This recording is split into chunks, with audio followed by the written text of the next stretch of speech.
penning his thesaurus. I was enchanted by the conflation of these two great reference works, both of which I'd consulted all my life. But perhaps I shouldn't have been. Roget's fellow contributors to my supplements included Walter Scott, William Hazlitt, and Robert Stevenson. There was also an entry by David Ricardo on money.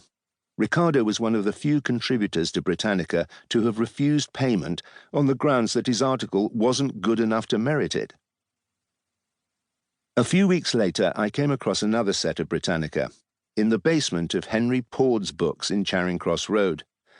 They were just there, in a row on the floor, kickable. It took a bit of effort to crouch down, ease one volume from the pile of other reference books above it, the Australian Encyclopedia, the Encyclopedia of Restoration Comedy, and bring it up to a level where it could be identified as Volume 11 of the 1951 London printing of the 14th edition.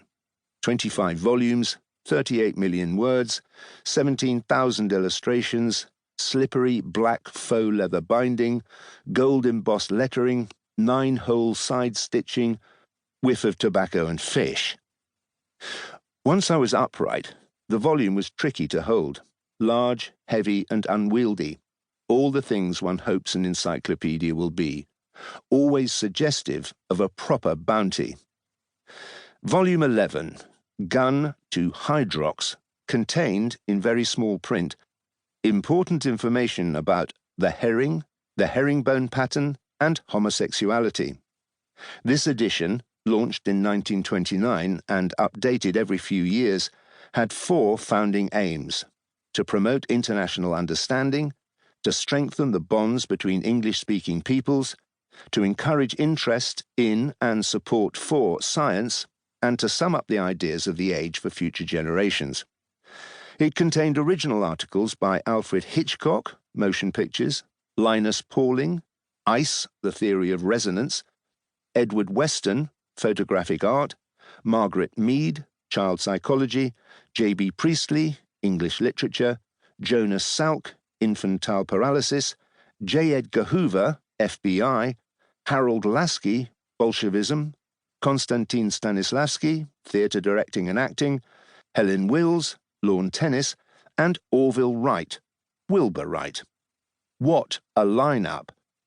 The articles on flying and homosexuality would now be considered off-beam, to say the least. The week after I bought Peter Hodgson's 19th century supplements, I went on eBay again. I was becoming hooked on old knowledge. And how cheap it was. A seller called 2011123OK from Haywards Heath was willing to part with a complete 19-volume Children's Britannica from 1993 for 99p. David F. 7327 from Buckfastleigh was selling a 26-volume 1968 Britannica, with yearbook and atlas, for £1.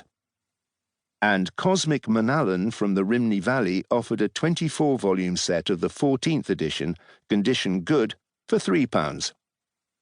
There was a lot of talk in the papers at the time of how we were all searching for certainty in our lives.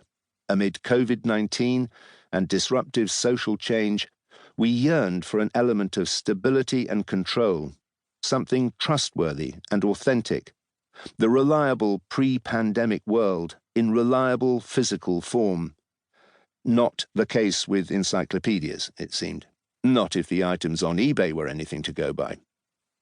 Someone calling themselves The Little Radish was selling the complete 15th edition, the last in the line, originally published in 1974. 34 volumes, including yearbooks. This particular set was last updated in 1988, and they were in near perfect condition. The starting price of the auction was £15. I thought they might reach £30 or £40, but no one else wanted them. So the set was mine for £15, which was obviously incredible, considering that it contained the work of around 4,000 authors from more than 100 countries. And these authors weren't just random people. They were experts, PhD people, men and women who had not only attained excellence in their specialisms, but were able to share their knowledge with others, with me. According to Britannica's